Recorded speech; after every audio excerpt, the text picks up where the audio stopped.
जो किया उसको भूल के आज से आप एक संकल्प लो कि पूरा एक वर्ष आपको अपने शिक्षक को देना है। जितनी चीजें पढ़ाई जाए उसको आप रिवीजन करो। हम आपको हमेशा बताते हैं कि पढ़ो कम रिवीजन।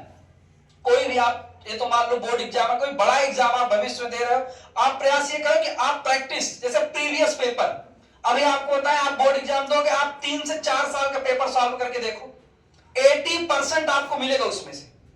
और जैसे जब परीक्षा कोई नजदीक आती है, सॉल्व करने का तरीका क्या होता है कि आप जैसे एग्जाम में बैठते हो 3 घंटा पूरा वैसे बैठो अपना, उसमें कुछ नहीं करना, आपको कॉपी ले लो, पेपर ले लो, बैठो पूरा एग्जाम की तरीके से। ये नहीं घर बैठो मम्मी बुला लो उठ के भाग गए, कॉपी में देख ले। ईमानदारी से करोगे, उससे आपको क्या होगा, आपकी जो कमियां रहेंगी। जैसे टेस्ट क्यों होता है भाई, टेस्ट हम लोग इसीलिए लेते हैं कि जो टॉपिक हम पढ़ाए हैं उस पे आपको कितना आ रहा है।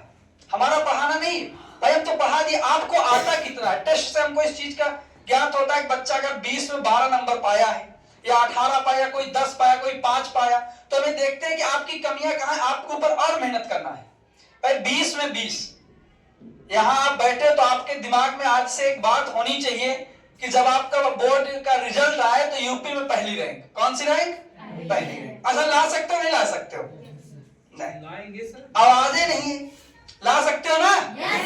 अच्छा ये बताओ, जो लाते हैं उनके 3 हाथ पैर होता है का, बता दो।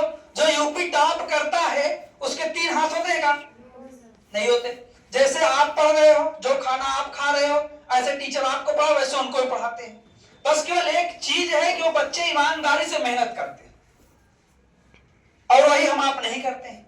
जहां आप इसको छोड़ दोगे वहां आप पीछे रह जाओगे।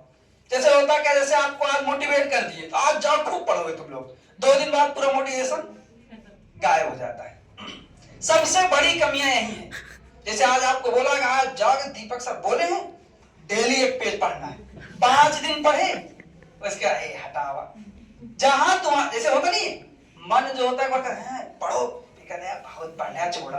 जहां तुम्हारे मन में ये बात आई, जैसे ठंडी है, तुम रोज शाम को सोचते हो सुबह हम उठ के पढ़ेंगे, और सुबह जब 5 बजा कहते आज ना उठो, कल से पक्का उठो। अच्छा ऐसा होता है कि नहीं होता है? होता है ना। ठंडी बहुत ज्यादा होता है, आलस। शाम को खाना खा लिए तुम तो सोचते हो, नींद आने लगी तो सोचते हो कि अब पढ़ेंगे कल से सुबह उठ के 4 बजे 6 बजे तक। जब 4 बजा तो आपके मन में क्या आया, आज छोड़ो कल पढ़ेंगे। डेली ऐसे निकलता जाता है। तो इन सब देखो, जितनी गलतियां हैं उसको आप दूर करो। समय का बहुत अभाव है, 10th वाले भी इंतजार कर रहे हैं। अभी केडी सर आपको मान लो गीत सुना दें। एक पंक्ति है जो क्या बोलते हैं, जयशंकर प्रसाद जी की, तो सुना देते हैं आप लोगों को। वह पथ क्या पथिक कुशलता क्या, जिस पथ पर बिखरे सूल न हो, नाविक की धैर्य परीक्षा क्या, जब धाराएं प्रतिकूल न हो। तो जैसे इस पंक्ति का उद्देश्य है कि जैसे हम आप होता क्या है, थोड़ा संघर्ष आता है जीवन में, तुरंत डगमगा जाता है, हम नहीं करेंगे। तो संघर्ष से कहीं घबराना नहीं चाहिए। जितना बड़ा संघर्ष होगा, जिसके आगे कौन बढ़ता है, जिसके जीवन में संघर्ष है। अगर संघर्ष नहीं है तो आपका जीवन समाप्त है। जिस दिन आपके जीवन से संघर्ष चला गया, उस दिन आपका जीवन भी चला जाएगा।